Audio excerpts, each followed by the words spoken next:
What is up, dudes, dudettes, and all my beautiful people of the interwebs? It is Saturday, so you know what that means. It is time to go beyond.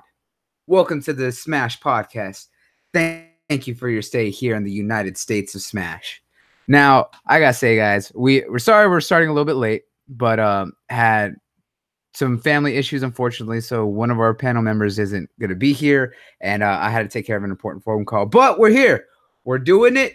And it's just gonna be me and one other, but we'll take care of it there. Trust me, guys. We're gonna keep you guys entertained. So without further ado, let me introduce my boy, my friend, the man with no plan, the fraud himself, Mr. Operation. What up? What up, everybody? Glad to be here. We're a little short on the panel, but it's all good. We'll keep you Oh entertained. yeah. We got y'all for the Oh night. yeah. Always, always. You know how we do. It don't matter. I was like, whether it's 10 of us or 2 of us, we always going crazy. Trucking through. We having fun. Always trucking. And of course, you already know what it is, guys. I am your boisterous host with the most, Bloody Knuckles, aka the Gothic Gamer, and your resident anime king. Man, I gotta say, tonight's a nice night. It's really nice down here in Texas, right? Weather's starting to finally get good. It's nice. The moon is real nice today. If you believe in that kind of stuff. For Libras, my peoples, it's our sign tonight. So feel the love of the universe, enjoy it while you can. Go do whatever you got to do. Be responsible, be careful. But man, enough of that good stuff. We got some real good stuff here to talk about. And actually, today's special is because I was drunk most of yesterday, so I didn't have time to pull up topics. But I mean, we've been talking in our DMs as a group all together, and there's been a lot of big stuff. So the boy Operation here actually put up a game plan, and I had him set up the topics list. So he's got some good stuff in here. Definitely stuff that's worth talking about. Oh yeah, got some good topics. Some sad ones, but that's just how it is.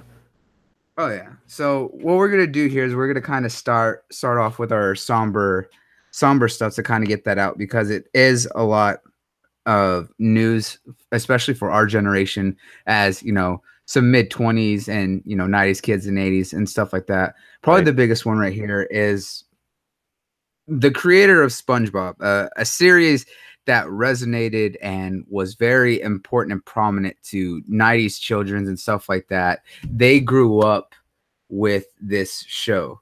Well, earlier this week, the creator himself, Steven Hillenburg, I think it was, Steven Hillenburg, actually had passed away earlier this year, or earlier this week. And when I got that news, dude, it really bothered me, because it hit me hard, because I know at least for me, I don't know about you all, but SpongeBob was one of those cartoons growing up as a kid that really kind of defined that generation of TV shows that people remember when they're younger. Especially like 70s and 80s, they'll remember things like Transformers and Teenage Mutant Ninja Turtles and stuff like that. That defined their childhood. For us, it was like Power Rangers, Pokemon, SpongeBob, and a couple others, but these ones were like the biggest ones for that era. So when I got the news of this, it really hit me hard, because of the fact that I really loved it. I saw most of the movies. I haven't really watched it much lately, just because of the fact that I know they had a new director and stuff, and they really changed the humor on it, so it's more kind of stupid humor, it's which more is modern, sad. Typical idiot humor, yeah. But the fact is, like, there's been plenty of times where he has come out to Texas and done like cons and stuff like that, and I really wish I had gotten the chance to go and see him and really get that interview and get to have a picture or anything with that, because he did play such an integral part for me and our generation, as well as just like recently for a lot of people with the passing of Stan Lee. Right. These are people who defined countless decades and generations of characters and creations for people that really had an impact on them. And not only that, they molded 2 generations of kids with their the creations. Yeah, exactly, man. Like, especially with everything that was going on with Stan Lee, you're talking about like almost 60 years worth of worth of comics and stuff like that. Like that's exactly 2 to 3 generations worth of people. I was like 2 generations of kids, but 3 generations of fans worldwide, and an entire generation for SpongeBob alone, because that came out back in the mid 90s. yeah. And I think he was heading that project up until the mid or the early 2000s. Like that's how long he was around. Yeah, he's definitely left his stamp on his world. It's really sad, like our like childhood, like I would say our childhood mentors, you can say, for some people. People who really helped us through our childhood, give us entertainment, fun, just escape from this world. Like one by one, they're going away. It's just the sad reality of it. And like this, the impact SpongeBob left on just cartoons in general, you can never wash that away. That would always be an integral part of cartoons for a later time. But yes, SpongeBob now, the humor, they definitely changed it up to be more in tune with a modern audience, but still, you can see his imprint is still left in the show. But yeah, it's just gonna be sad to cope with this, figure just to accept that he's gone. It really is, and it's one of the sad things that it always comes down to it, and it does happen.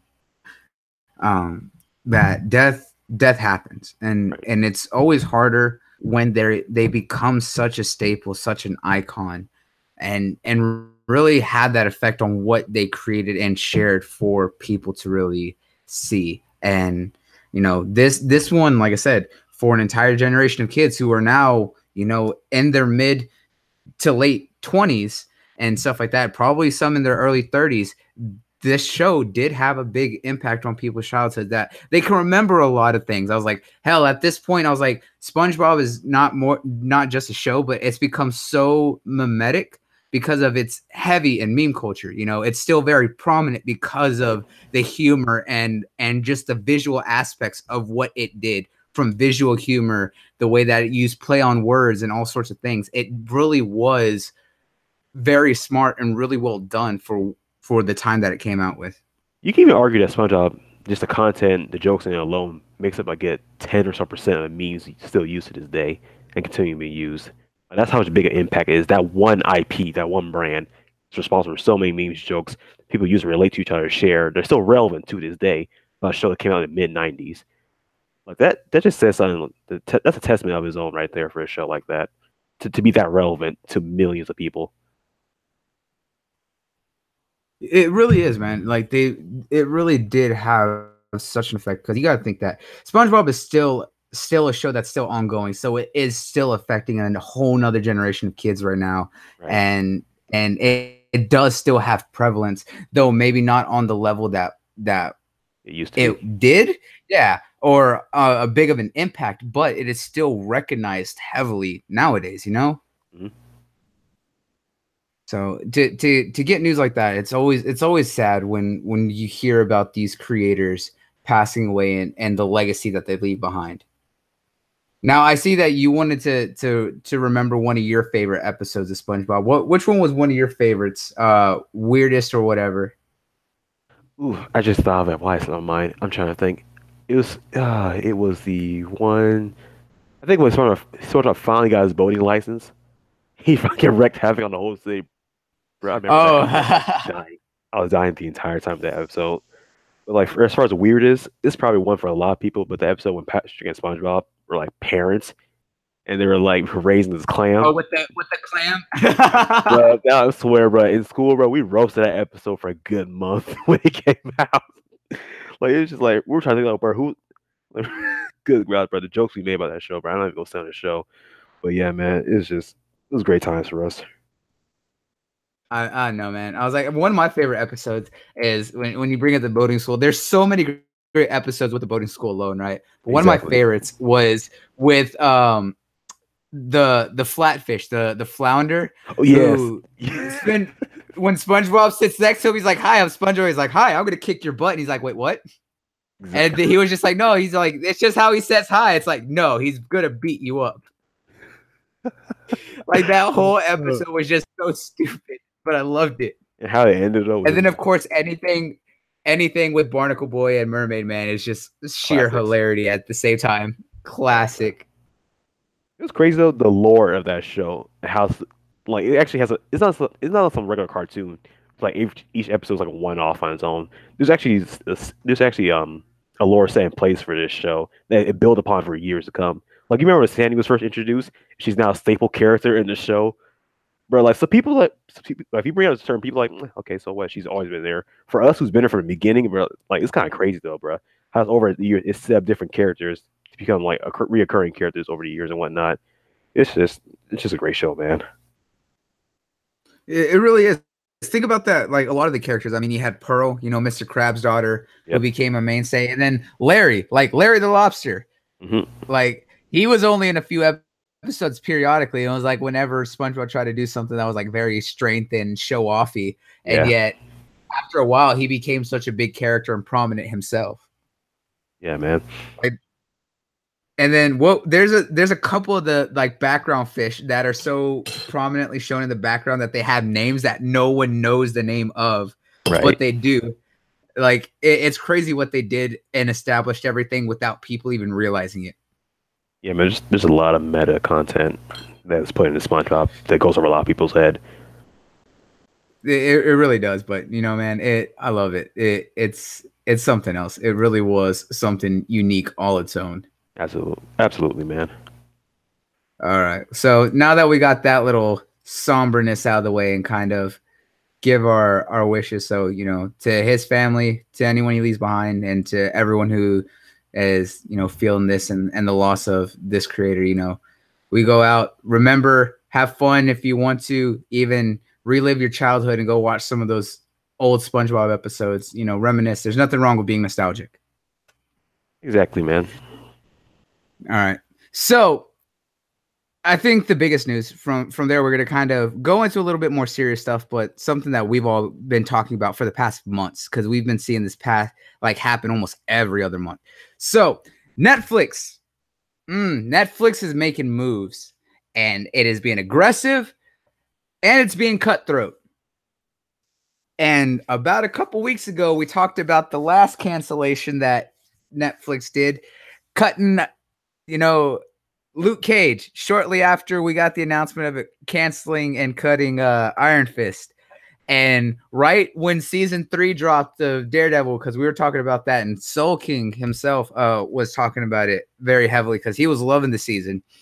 We said right after it dropped, and so you can go back and if I could find it, I would post this up. Soul said, I guarantee after a few weeks of this season being up, we're going to get news that Netflix cancels Daredevil. He's like, it don't matter how good Daredevil is. Mm-hmm. He said that they're going to be news that's going to get canceled. And lo and behold, I think it was early Thursday. It was late Thursday night. There was the announcement that was breaking from everywhere that Netflix had announced that they were canceling Daredevil after season 3. And as soon as that happened, we talked about it. And literally his first words was, I knew it, called it. We saw it coming. And it really is something that we all talked about and very heavily thought coming. Like we said that this is definitely, we know a lot of this is Disney, but not in the aspect of what people say. It was more that they tried to really gouge the price on the show, and Netflix wasn't gonna drop the money for that, especially with the kind of making that they're doing with their original shows nowadays, right? But while it's great and all, they weren't gonna pay the price and really kind of invest the money that Disney was wanting for these properties, so they dropped them. And we also saw this as a move because Disney's really heavily trying to invest in their, what's it called, Disney Universe Plus or Disney Plus? I believe Disney Plus, their streaming service. And we're seeing a lot of stuff that ties into the MCU being put on there, as well as we're also seeing a lot of the more mature content and stuff that they've had, like with The Gifted, Agents of S.H.I.E.L.D. We had Agents of S.H.I.E.L.D., we had The Gifted, The Runaways, and then Cloak and Dagger going into a lot more darker, more mature themes being done on Hulu. And if people hadn't seen our old episode in the past, to kind of recap, is that Disney had had made the deal with Fox. They're going through with that acquisition. It should be finalized by the end of the year, and so we'll start seeing some of that come through starting next year versus summer of next year if it finalizes, if it takes time because of all the Comcast issue with that. But the biggest thing is with the Comcast or with the Fox acquisition, besides getting a lot of properties as well as getting rights to older films that they want, like Star Wars and things like that, they also got access to Fox's streaming services. They were able to work out a deal in the UK over, or not just the UK, and Europe and the EU with Sky Media to be able to use that platform as the big streaming or network out there to use themselves, as well as they got Fox's controlling shares of Hulu, which gives them, I think it's about 60% controlling share of Hulu. So that means that they now have access to all of Hulu's stuff as well as a controlling share, and that already established streaming service. So we know that The Gifted, The Runaways, and Cloak and Dagger all exist within the MCU, just like the Defenders with Daredevil, Punisher, Luke Cage, Iron Fist, Jessica Jones, all that exists within the MCU, but haven't been featured heavily in the movies or anything like that. However, now with them kind of being able to control it themselves and have access to these two avenues of their streaming services, I think that their next move is that they can use both of those to kind of keep that extra content that they want to do and add into it. Is it going to be the best way to do it? No, because we said that, they're keeping the Disney streaming very family friendly, but they need to just kind of get rid of that and just be like, hey, this is for mature audiences. Put it out, because the writer for Luke Cage, the writer for Punisher, the writer and director for Daredevil, all phenomenal. But they have to keep those same people. And I know Soul King was very adamant that he feels that they're going to do a reboot. I don't think they're going to do that with what's been established and how successful that these actors are with these characters and roles. Yeah, they're done right now, but they have been talking that Disney's reaching back out to them themselves. With the Daredevil cancellation, though, what was your thought on it? What was your kind of impressions with all this? So I was fucking right, and I was mad. Like, god dang Disney. Like, if they want price gouge, if they'll allegedly price gouge out Netflix, all right, fine, so be it. But the thing is with Disney is, like, since they're still adamant on being kidly friendly to the point where it's almost like a cultic like behavior amongst Disney. They don't even want to have like mature rate content in Disney Plus. It could be a simple fix as making a section where kids, if you want to access more mature content, there has to be like a sign in or like verification so you get allowed to see that content. But they want to split the shows amongst that and Hulu. All right, that's them. So I feel like they shouldn't have to be rebooted because they just put on Hulu because they already have some of the shows on there already. I'm hoping they don't do the whole reboot section because, like, what's his name, Mike Coulter, where that plays Luke Cage. I think it's Mike Coulter. Yeah, Mike Coulter. Yeah. Yeah.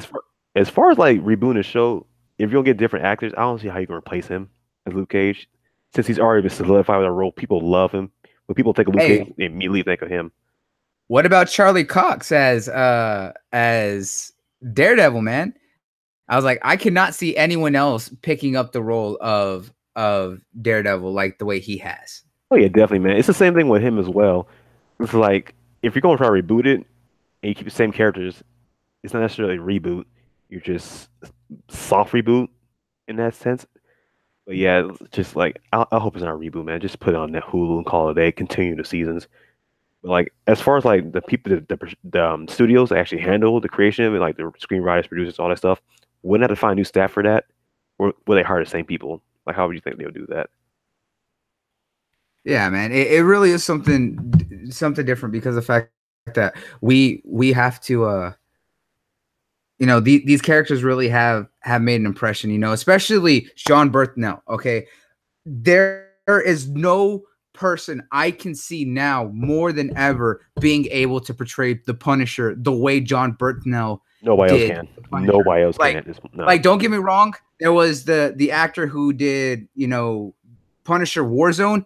Great person for that role. It was an action film. Yeah. But John Berthnell added that extra depth and added the real mentally unstable aspect of Frank Castle, the broken man, the war-torn vet, stuck in the state of violence and anger, and yet, completely hurting in every way. Like, he portrayed that broken soldier who was stuck in war, suffering from PTSD in such a well-done way that, after that show, when that drops, you heard us gushing about it, me especially. Like, there is no one who can replace him as the Punisher, just like no one can replace Charlie Cox as Daredevil, and that no one can replace Michael Coulter as Luke Cage. I when it comes to Iron Fist, everyone's just I like, was "No, gonna get rid ask of you, the can you boy keep Finn the same Jones." energy with him? I was like, thank you. Well, no, like I said, he's not bad. It's just a lot of issues with the choreography and the acting. I know why people don't like him. He is very whiny, and he adds a lot more extra whining to that aspect because of how he was in Game of Thrones when he was playing the Knight of Flowers and stuff like that. But I really didn't mind him. Like, I really enjoyed him, like, when he had his good moments. But that also comes into an aspect of a lot of the writing, because the writing was so bad the first season. I know they stepped it up in season 2. I would like them to keep Finn Jones, because I really think that he just needs to hit the right stride, and they just need to do the right storyline with Iron Fist. Like, I really think that he could do it all, but I can understand if people really wanted to replace him, because he wasn't seen very big synonymously with that character after it was first announced. Jessica Jones, she needs to stay. Like, I know some people like Jessica Jones, some people don't, especially after season 2. I really like her. She really does need to stay as the character. Like, I don't want another person playing that character, because she has that smart ass, you know, laissez-faire, devil may care attitude. Like, she's perfect for that role. It's one of those things. And of course, all the side characters, from the girl who plays Colleen Wing to Misty Knight, and everyone hates Paige, but she does well. Okay. And then of course, Foggy and every other side character that's crossed between all the shows. Like, they're all synonymous with those characters and what they've established with these shows. Changing it up is going to do either really good or really bad. And that's one of the things that is a double-edged sword with this. Yeah, I'm leaning more towards really bad because, like you already said, we have these established characters, and Disney wants to try to go through the effort, try to recast them after we just and how we lost these shows in the beginning right now. I don't think it'll do good for them. Even if they find good recast for them, I still think fans will still have they still feel burnt from how they just handle these shows from taken from Netflix and just recasting them on Hulu or wherever else they're going to do them. I'm pretty sure we both can rule out doing a PG-13 rendition of these shows is not going to happen. I can guarantee that shit will flop hard once its debut. Because especially the stories with Punisher, there is no way in hell you can make that for kids. Oh, hell no. There's work. no way you could. Like, sure, they can still use the gunshots, but I mean, it's going to be at such an aspect of they'd have to do cutaways, or even if they shot no full on heavy blood or anything. But I mean, you're talking about a dude who killed 15 people in a small confined area with shotguns up close, like straight punching holster dudes, and had an M249 machine gun, a light machine gun, stacked, and pulled it out and shredded dudes nearly in half straight through body armor. You cannot do that in a PG-13. No, it can't be done. Unless you pull some G.I. Joe bullshit where everybody's missing each other, firing their guns, then it turns to a fist fight. Everyone, just they shoot 3 bullets, and then they just throw the guns at each other and just start punching each other in the face. Yeah, that shit ain't happening at all. They managed to get Deadpool to work in what was it? Not Spectacular Spider-Man. This is some anime Spider-Man show they have going on right now in Disney. From what I heard from fans, I think that's quite I think that's Ultimate Spider-Man. Ultimate Spider-Man, yeah, I think that's what it is. They managed to pull up Deadpool on that, but after they probably got the half of them right, which it was with the humor. I guess that's probably why everybody gave him a pass. But the more dark characters, it's just not going to work. Especially stories told in Luke Cage and whatnot. His love relations with previous love relations with Misty Knight, and then his past one with Night Nurse. I forgot her name in the show. Damn, I'm terrible. Remember her name? Night Nurse. Her name, because she left him in season 2. Luke Cage. That's Claire Temple. Yes. Yeah, as far as portraying her relationships in Luke Cage, if you're gonna dumb that down heavily, it's not gonna work. It's not gonna go over right with fans. It's not gonna look natural all in the show either. So yeah, speaking of Claire, she's beautiful. Misty Knight all the way. Misty Knight, much better than Claire. What? You don't like her? I got nothing against Claire, but Missy Nine, whoo, mm-mm. I can't stack her against It's Claire. that. I can't. Hey, look, every man wants a robot arm. Having a woman with a robot arm is even better. Hey, I was stand for her before Robot Arm, but I get your point. Yeah. He's just like, yeah. He's like, Mhm. I'm not even gonna argue that. But no, man, like I said, it's we saw these cancellations coming, and we know Yeah. that season 2 of Punisher is already in the works, and that we have season 2 or season 3 of Jessica Jones coming sometime next year. More than likely in the spring, they're gonna come out, and I like with this, more than likely we're gonna see right like between 2 to 3 weeks, maybe a month after it comes out, that these shows are going to get the information that they are canceled and things like that. It's going to suck. What we do need to understand that it is something to be expecting because of the precedent that's already being set. If it was just Iron Fist, I wouldn't say to worry. But no, season 2 of Luke Cage did really well. A lot of people really liked the new the new Bushmaster. big bad in that one. Yeah, Bushmaster. And a lot of people found him to be a really great villain for Luke Cage, and Wasn't that viewership down season though? did really well. Huh? Wasn't viewership down compared to the first season? Or was that fake news? I can't remember. I think they were saying that viewership was down all the way around, but that's also partly because of the fact that when these shows come out, unless people are following the news all the time, they're not going to see. But I mean, every time these shows get announced and the trailers come out, they do fucking numbers. Like they get attraction. I think they were down viewership over the long period of time, not like when it first drops, because that's when they get all the people in it when they all binge watch it in 1-2 days. Yeah, and they keep releasing next to bigger like media hits as well. Did Luke Cage drop? It was a movie or a game. I can't remember. It dropped in the same time frame, but I know Daredevil season 3 dropped around Red Dead. So that could affect the Yeah. viewership as well because everybody's playing that shit right now. Oh, also the TV show right now for the Spider-Man that's going on is actually just Marvel's Spider-Man. Marvel Spider-Man. Okay, that's Yeah. what it is. Yeah, because it's on their Disney XD. And yeah, I do remember the episode where they had Deadpool, and they're cheeky with the humor on how they pulled that off, because It's real while wacky. he was very Deadpool, who's already wacky as it is, the way that they got around a lot of stuff is very funny. It's just like, hey, he just like, when we go in there, he's like, I'm gonna give them a special way to do this. He's like, I'm going to unalive them. He's just like, what? You're gonna kill? He's like, wow, saying kill really is so much worse. No, I'm just gonna unalive them. Like, that's something I would expect that character to say. Yeah, they're really But clever with it. So kudos to them. yeah, but I don't expect the Punisher to say, guys, I'm gonna take this gun and go unalive all that people there. I would drop the show immediately if he said that. Right? No, Exactly. It's not gonna work. They can't hold back, because the fact that there's already talks that Charlie Cox has already been approached by Disney, and what's gonna be the fate of all that after the cancellation right now. So it's one of those things. It's been a double-edged sword with Netflix making these cancellations, especially for Marvel's big hitters on that series, or for these series and on their platform.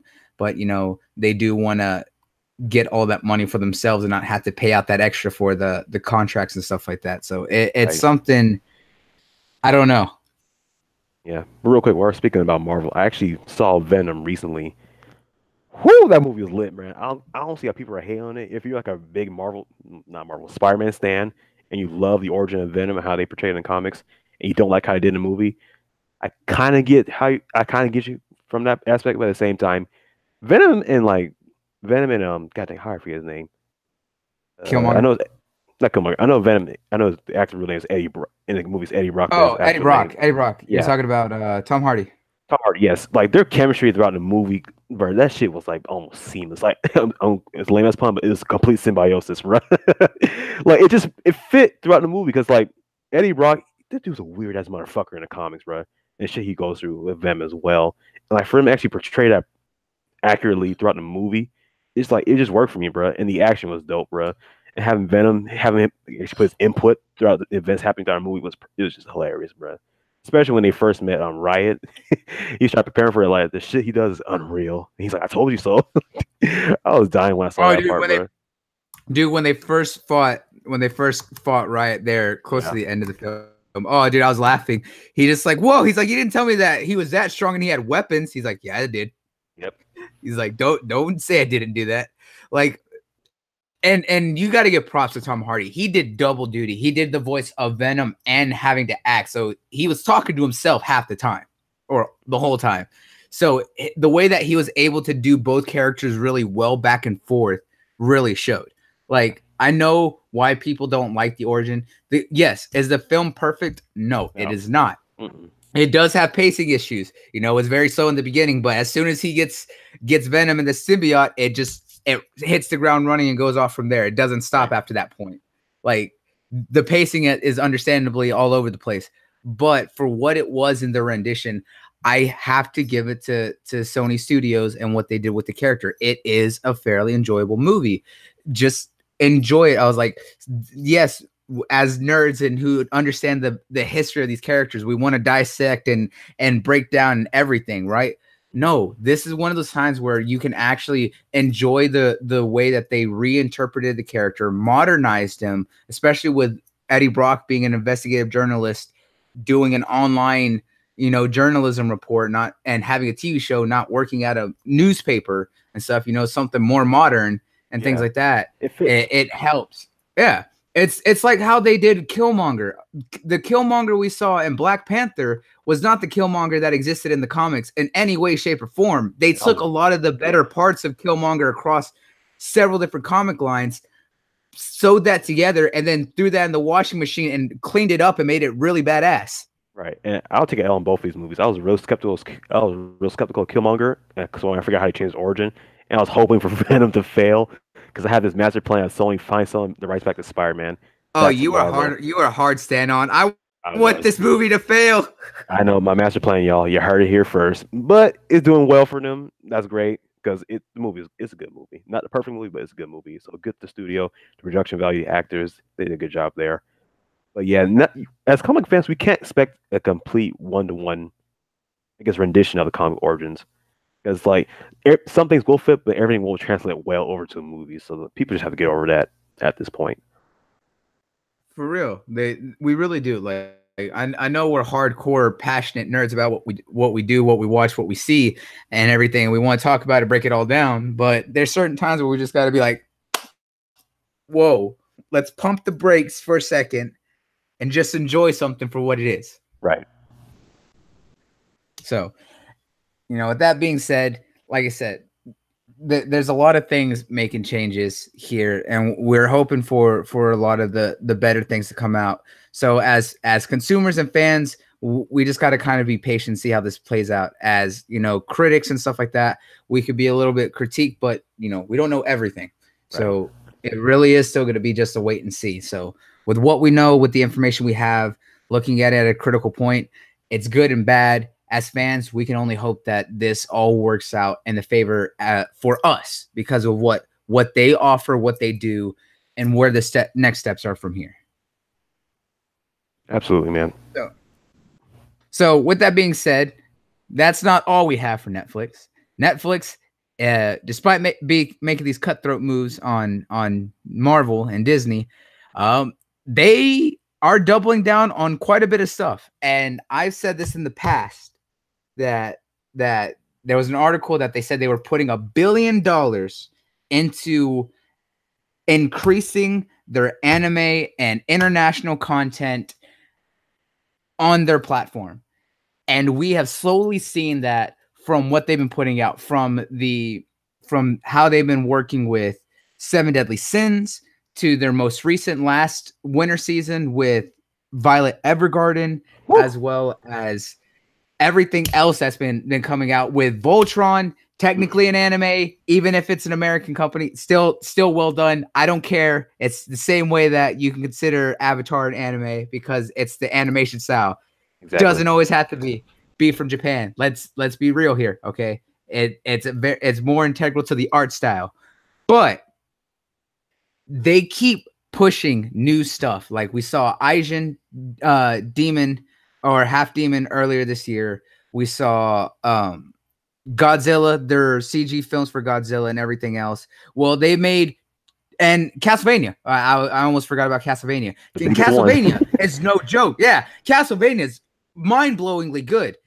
From the animation, like Soul was even in love with their animation and how they did. And he's showed us videos where they took the scene and re-edited it 4 different times to add the effects. Like, holy crap, did they put work into that?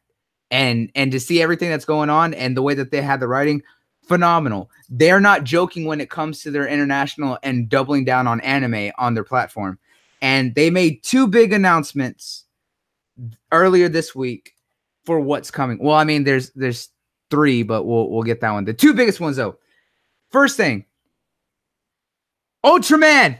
That's right. We're gonna start with my favorite, son. Ah, Jesus Iconic.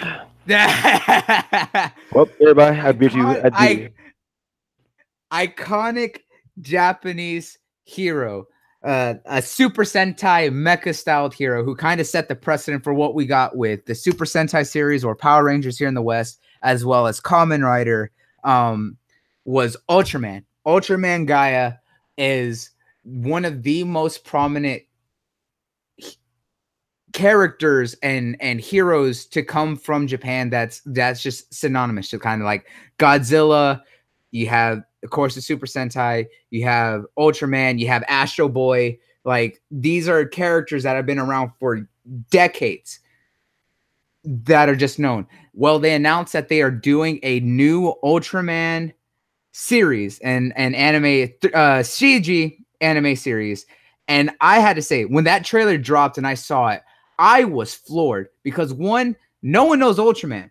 No one really does. Or gives cares? Ultraman the respect. I'm gonna punch you. I will fight you, boy. But the thing is, Ultraman was never given the respect, at least New Age, anyways, that he deserves. But he is. If it wasn't for him, a lot of things wouldn't be on the level that we have now. Just like Robotech and Gundam, completely synonymous with the mecha genre. Without those two back in the 60s, we would not have mechas like we do today. That means no Big O. We would have no Eureka 7. We'd have no we wouldn't even have Pacific Rim. You know, that monster and kaiju. Yeah, Gurren Lagann too. I was like Darling in the Franxx, especially most recently. That we wouldn't have these very prominent and well-respected mechas without the history that it laid down. And Ultraman is one of those. Ultraman is one of those characters that set that precedent for what we have now.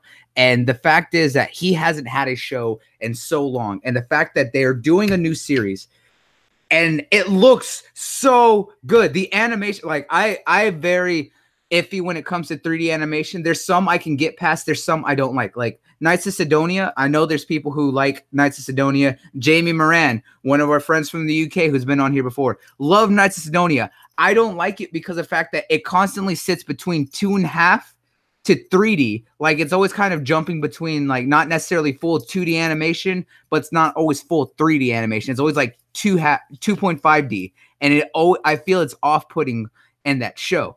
Like, don't get me wrong, the story's great. I just can't sit with that animation. But the Ultraman animation with the CGI and the particle effects just looks so damn good. And I'm so excited for this because I love Ultraman Gaia. It's one of those characters for me that I've wanted to see a series around this character besides going back and watching the old stuff, because I can go back and watch the old stuff. I know it's cheesy as all hell. I still enjoy it, but I wanted them to do a new rendition of this character at some point. And what they're doing with the character now and what they're showing off, I am all for. And I was the only one out of our entire group that is excited for this, because this man's going to have his words and it's going to be crap because don't believe what he says. Ultraman's great. Okay. I'm just saying it now. But what are your thoughts, even though we already know you, fraud?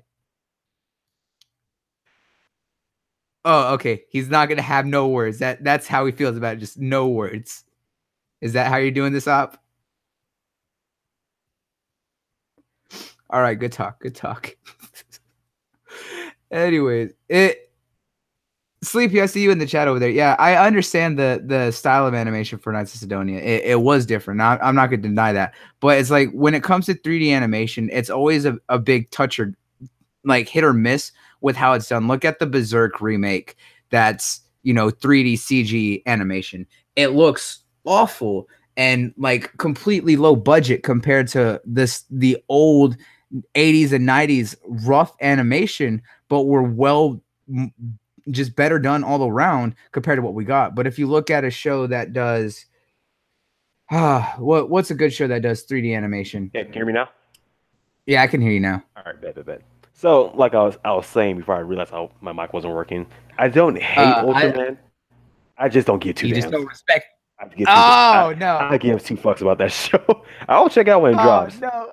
Honestly, I'll check it out. I'm not the biggest fan of 2D animation, but it's not terrible from what I've seen. Yeah, I can still watch it. But yeah, yeah. I've Like I known about said, him. I just never cared. Never bothered to watch the original content. Never will. But I will watch this one and give it a chance. it's cheesy. I'll say the old school is cheesy. I won't deny that, but it's still It's definitely new enjoyable. for me. Yeah, I'll definitely give it a fair shot. And yeah, and yeah, but Berserk suffered from bad direction, but it wasn't well done at all because they started halfway through the entire series because where it starts, Oh, the newer already one. Yeah. during the Black Swordsman arc. He already has the Berserk armor. That's several hundred episodes into the series. Like there's no precedent or understanding of who Gats is at that point with the remake. And like I said, the 3D animation just looked really badly done. Like during the fight when he pukes, oh my god, it was just ugly. I was like, it looked nowhere near as clean as it did back in the 90s. Like, if you're gonna watch Berserk, watch the original series. Oh yeah, it's definitely beautiful. But like I never saw the newer rendition of it, but like the fact that he's Oh jumped so far ahead to where he has the armor, and I was actually reading a manga, and I read the part where he actually gets the armor, bro. The fact that they skipped over that part pisses me off. I haven't even seen a damn show yet, and I won't because of that. Yeah, man, just stick with the original content. Then after that, go read the manga. It's worth your time. Just go back and read through everything that happens. And trust me, believe me when I say this. Once you finish the show, the original show, go to the manga, start from the beginning. Trust me, start from the beginning and just read it as you go along. It just makes sense over time. You gotta believe on that, guys. yeah, I'm telling you, man. When it comes to Berserk, I was like, Berserk is a show that absolutely is loved when you understand the full story. So watch the original series or read the manga. This is one of those ones where either one will do. Yeah, reading the manga might do a little bit better for this, but the original Berserk is amazingly well done, and you will still absolutely get everything that you want out of it. Yeah, definitely, man. It's definitely a But classic. Other, I but wish it was but big. yeah. I wish it had more street cred, but the creator, he's not trying to kill himself over putting a manga out there, so he's taking his time. Oh yeah, and there's nothing wrong with that. I was like, Yeah. I would prefer him do it, not like the writers for High School of the Dead. That thing's never coming back. Anyways, no, he's doing it right, but he did slow down a lot. But there's nothing wrong with pacing himself. I just hope that we get to see the full end of Berserk, Yeah. and not ever not ever get finished. That would be the worst thing. Oh yeah, man. That's never But a good feeling to have. But oh go yeah. on. But man, like I said, for me, when I saw Ultraman, dude, literally, I was so excited. Like I literally had tears of joy in my eyes because of the fact that Ultraman was just one of those characters that I love. That was just like over the top cheesy, just kind of like Astro Boy. Astro Boy is a great character that I watched the original, old school from like the 40s Astro Boy, and I loved it. Like, and then they did a redux of it back in like the 80s or 90s. I know they did a new interpretation of Astro Boy. I think it was on Kid or Warner Brothers on the WB Kids like back in the day. I think I can't remember. Uh, but yeah, no, I really did, and I'm glad to see it. Yeah, I think it was in 2003 that they did another take on it. But They did a movie you about know, it too in the early 2000s. I can't remember. Yeah, yeah, they Astro did. Boy. They Yeah, did 2009. They yeah. that animated film, which was It's kind okay. of all right. Yeah, it was okay, but it didn't have the same feel. But it was still enjoyable for what it was. I like what they tried to do it. But yeah, it's one of those things that to see Ultraman get a comeback like this just made me so happy. Like I said, I love Ultraman, and I absolutely carry this energy when it comes out, whether it's good or bad. I will still love it because of the fact that they're doing another Ultraman, and the history that Ultraman has just makes me excited. Now, the other biggest news coming from Netflix when it comes to their international content is they announced that they are going to do a live action interpretation of everyone's favorite space western. That's right. They announced that they're doing a 10 episode live action adaptation of Cowboy Borderlands? Bebop. Oh. Oh, that's not space western. I'm fucking with you. You get out of here. That is a space smorgasbord of just what the fuck. Exactly. But it's dope they're doing for Cowboy Bebop. I still have to go finish the original show. I know, guys, I'm slow with this shit. I'll eventually get there. When? Probably sometime next year. Let's be honest.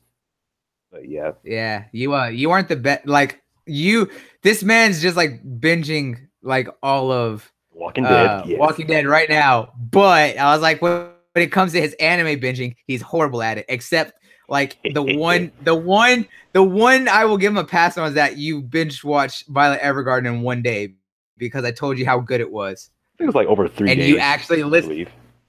Yeah, but you still believe me when I told you just how good it was, and you're just like, bruh, it's so good.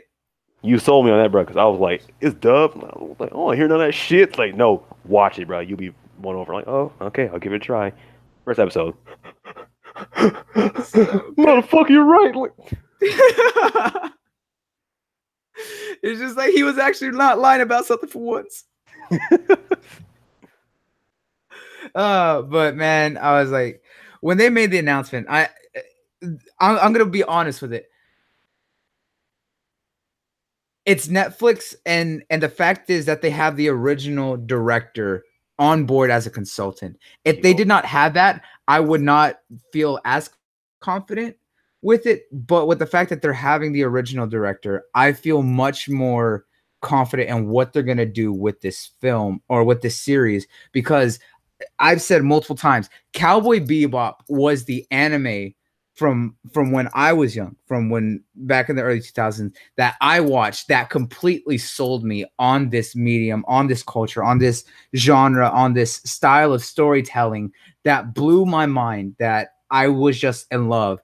From the way that they told Spike's story to some of the most iconic fights. Episode 4, the fight between him and Vicious, one of the most iconic fights. Like, seriously, if you have not seen seen the episode with Spike versus Vicious, you are missing one of the best fights in anime. Like, honestly, you are. Like, this is the show that really just hooked me so hard, and I was in love with it. This is my top of all time ever. Like, there's so many great ones that have come out, but this one still stands at the very top. And we're talking, better than Naruto, better than One Piece, better than Bleach, better than even Yu Yu Hakusho. And I love Yu Yu Hakusho. But this is still the one that is the epitome of what anime can be. And I want this live action to do really well, because we've seen hit or misses when it comes to live action adaptations of animes.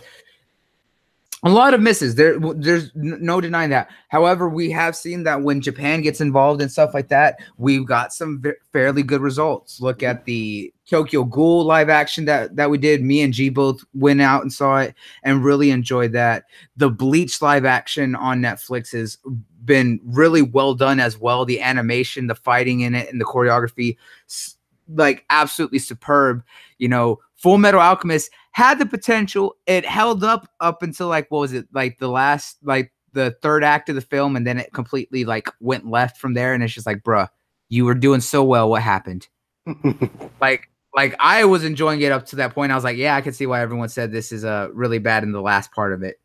But we've seen that slow coming that they're able to do live action versions in well done ways. Not always superb or absolutely excellent, like so much better than the original thing, but we're seeing really good attempts at recreating some of these iconic things in a form that people could watch. They had the Rurouni Kenshin live action trilogy, which is phenomenal because it's a damn samurai story.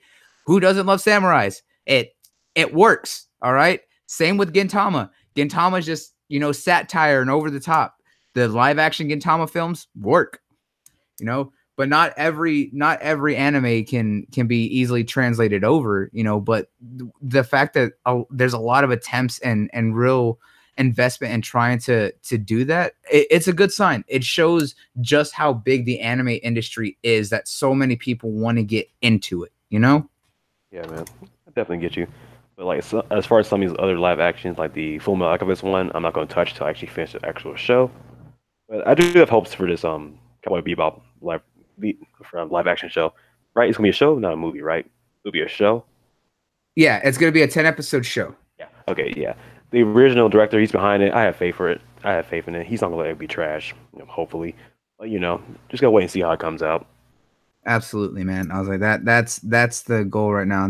That's exactly why I have so much faith in, is that it is having the original director as a consultant for the show, being on with the series. So I wish them the best of luck. I really can't wait to see what they do with it. I hope they bring back a lot of the original music and have the score, are able to recreate some of these scenes just phenomenally well. Like I'm hoping and praying absolutely for this to succeed, because this is one of those shows and series that truly mean the most to me. And I want them to do this one right, because if not, this is the one that will hurt me the most and make me the most angry if it fails. Hmm. Yeah, there's a lot of So writing on this show right now. The guy nailed it. for this, absolutely, this one is the one that has the most writing on it, without a doubt. And no, Sleepy, we don't want it to be as good as the Dragon Ball live action. You Jesus get Christ. out of here with that. Oh, why do you have to remind me of that? Yeah. All right. So we're gonna do one last topic here. And we're gonna hop out of here between the two of us. And that is Dragon Ball. Since we're on anime, we're gonna go straight for Dragon Ball, since Sleepy just happened to say the perfect thing to transition and segue. Super Broly. This movie cannot stay out of the damn news whatsoever, and it is only like a week and a half away from premiering in Japan. And people, I will say this now, slight spoiler warnings, but if you're gonna be online on social media, if you want to watch this film, be goddamn careful, because there's already spoilers and leaks and everything coming out about this film. So if you want to go in as blind as a baby, then make sure that you just be careful wherever you're going. But the news that we're about to share is something that we've talked about in the past. But what it is that earlier this week on Thursday, they released a trailer, a 30-second trailer for the film. And can anyone guess what that is? It's confirming what we've all been talking about for the past few months, since the Broly movie was first talked about, and after they confirmed it was Broly. They confirmed that Gogeta is going to be in the film. And we've been talking about this nearly for 2 months now, about the possibility of Gogeta being in the film. And I was the one who's been most adamant saying, no, Gogeta is obviously going to be in the film, especially after they announced that Goten and Trunks are going to be in there and going to be a heavy part of the story with Gotenks. I was like, they're going to bring back Gogeta. They're going to reintroduce the fusion dance and bring back the character. And they showed him off. And I'll say, Super Saiyan Blue Gogeta looks fucking great. I do love the design, and I do like the fact that they switched the suit from, what was it, orange to yellow. Mm-hmm. And it looks so much better that way, more aesthetically pleasing in my eyes. But there's been so much about leading up to this that this was just too much of an obvious giveaway that they were going to do it, especially with everything that's already been confirmed for Broly. Broly is the biggest retcon reset, adding everything that's been big for fans in one movie that I have ever seen. They've basically added Bardock is officially now more canon than he was, because I think he was in like one episode of like Dragon Ball Z or whatever, or Dragon Ball, I can't remember. But then they did the film, and that was non-canon. Now Bardock is truly officially canon. They're making Dragon Ball Minus the one-shot retelling of the origin for Goku and everything. by Akira Toriyama himself as now officially canon. They're making Broly canon and everything else, and basically rewriting a lot of the established lore as we know, and adding in a bunch of stuff that people have been wanting for a long time. Now, Gogeta has been heavily wanted since Fusion Reborn came out. And with all the promotional material that they put out for this film, from the 2 flavored donuts that they were doing that had one for Goku and one for Vegeta on one side, as well as the fact that the biggest giveaway, right, is the fact that they were heavily advertising the 2-film double feature right alongside the Super Broly trailers. Every time they announced the trailer, Funimation and Toei Animation were always right there saying, "Hey, watch our, special screening of the double feature of Bardock, Father of Goku, and Fusion Reborn before you go see Broly." That right there was one of the biggest dead giveaways that Gogeta was going to make a return. Besides the fact that there was listings of Gogeta as Super Saiyan Blue figurines with the subtext of the Super Broly film in their information. But that double feature was one of the big giveaways because of the fact that we knew that they were adding Bardock. We knew that they were adding Dragon Ball Minus and everything else.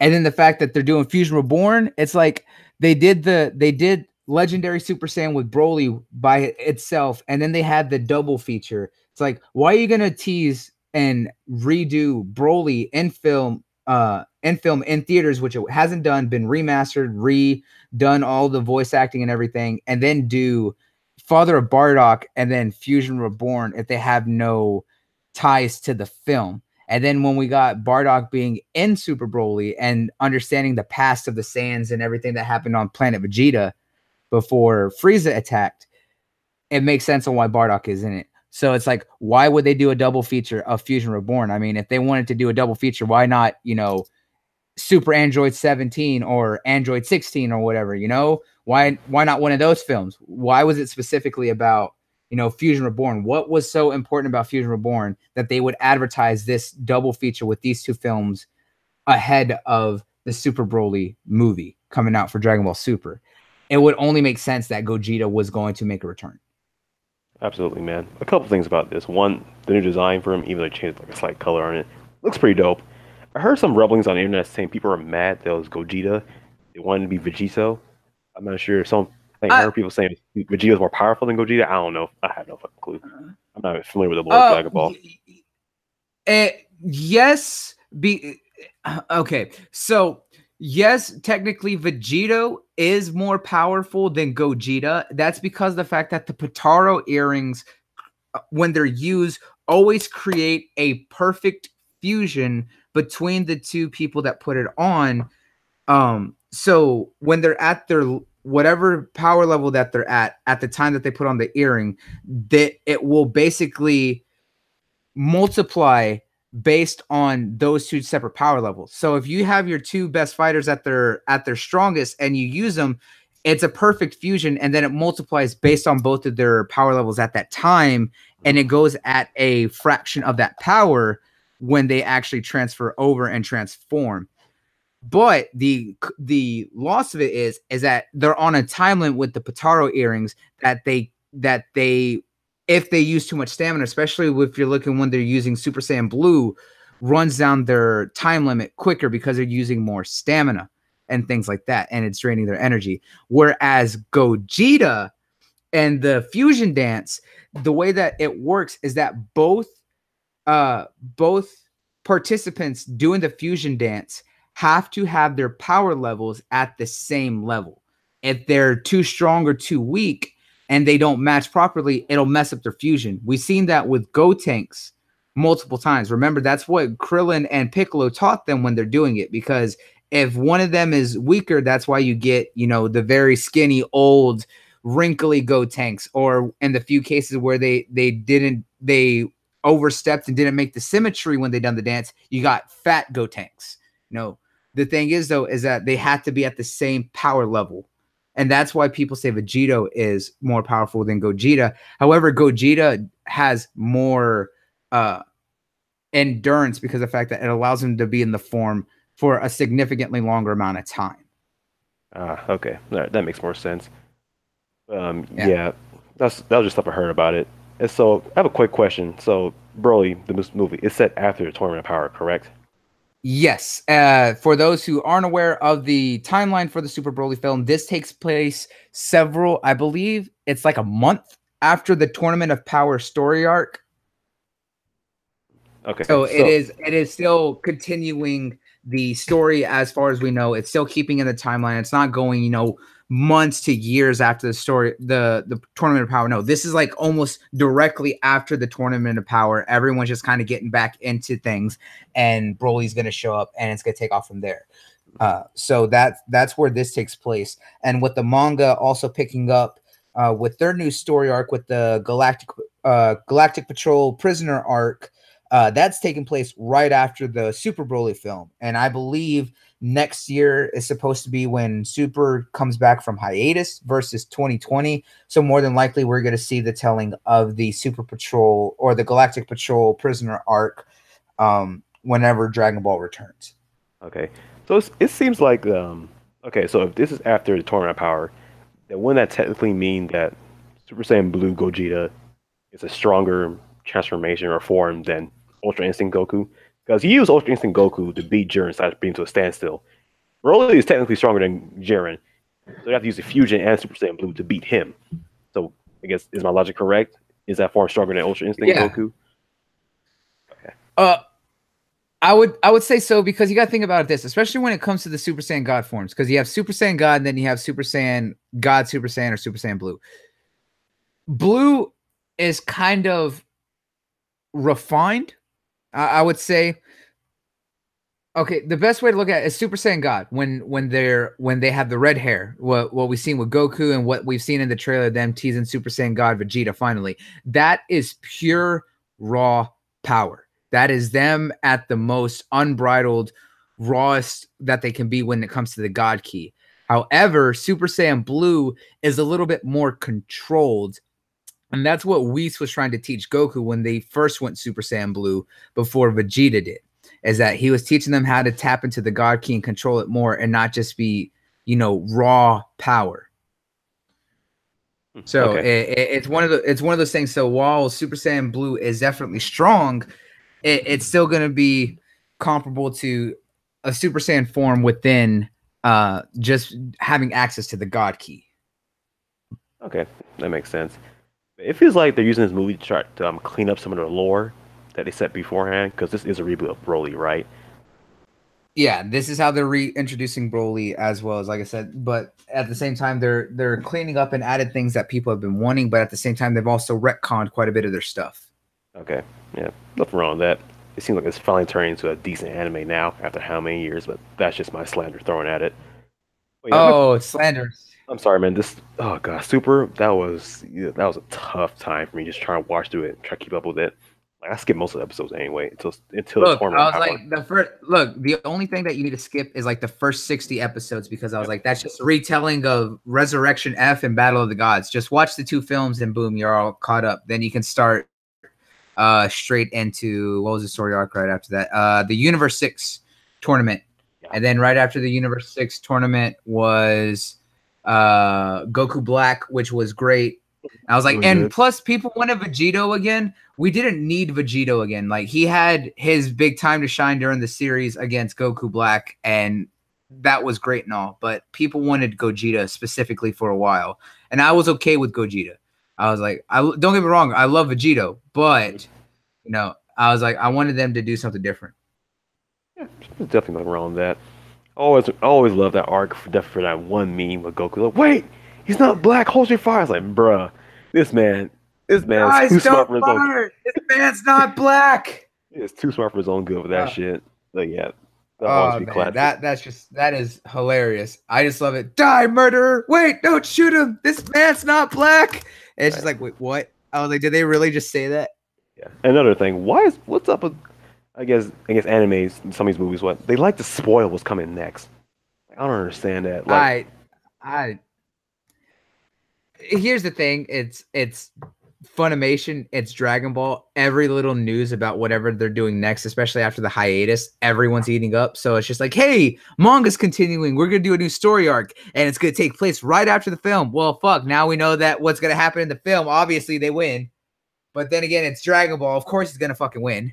Right. Yeah, So it's it's one of those working for them. things. Yeah, I mean, it's still gonna be enjoyable. I mean, that animation still looks next level. Like, Oh I yeah, will it's not deny that. the best so far we've seen as far as anything. But yeah, it's gonna be a good movie. It's definitely gonna be enjoyable. Hopefully, I'll be able to catch it in theaters because I miss the other two. But yeah, try to catch some of these like anime movies, especially bigger ones in the states, can be a little tricky, especially depending on where you live. But yeah, Yeah, man, hopefully I it's can. gonna. Yeah. So, but for the fans out there who do want to watch this Super Bowl or the Dragon Ball Super Broly film, next 2 weeks it's premiering in Japan, but it has been announced January 16th here in the States on a Wednesday. It's going to be in theaters. Start after it premieres in Japan. It is the tickets are going to go on sale on Funimation's website at funimationmovies.com/Dragon Ball Super Broly. And at that time, they will show all the theaters in your area that will be premiering the film. As well as another thing is that for this film, it is only going to be in the English dub for those fans. So that way, if you did want to see it in sub, they did say that they will release it in sub later at some point and in some form. But as of right now, the film will only be premiering in the English dub. So you will get to hear the everyone's favorite English dub cast for that. But for those who are wanting to see it, and that's just your little PSA heads up notification from us as we keep in touch with what's going on for this film and everything. So we want to make sure that all of you beautiful people are updated as well. So the more you know. But that being said, I think we're gonna go ahead and call it here. We're still just two-manning it, but we don't want to go too long between the two of us. Oh But yeah, we did definitely hit some real good stuff, and like I said, the more than likely the Dragon Ball subject is gonna return next week if Soul and Super G are actually able to hop in next week. But yeah, guys, trust me, you're gonna wanna tune back in from what we didn't share and what more comes next week. But tell them where they can find you at, man. oh, you can find me on Twitter as Operation. We're gonna leave it at that. It's the easiest way to get me. I have like 3 different names running right now. I'll eventually get to one as soon as Soul finishes my chibi, whenever that happens. But I'm patient. I can I wait. mean, stop changing your damn Twitter at name first. I can't, bro. Fuck, bro. The How to Get Hill House convinced me I have to change it, bro. Cause No, that the show. name Mm. you could change, but your actual at name you change it from Operation Algonquin to Virgil as the SI, as Symbiote. to as the the BP as the Black Penta. Black Panther. Yeah. Eventually, Just I'll need to make stop. it one thing. Yeah. I'll get together one day. This man. And then, of course, you're on the channel, so you know what it is. YouTube.com/Bloody Knuckles. We're here every Saturday, as well as also check out the Facebook page down below. I post on there. Of course, I'm on Twitter.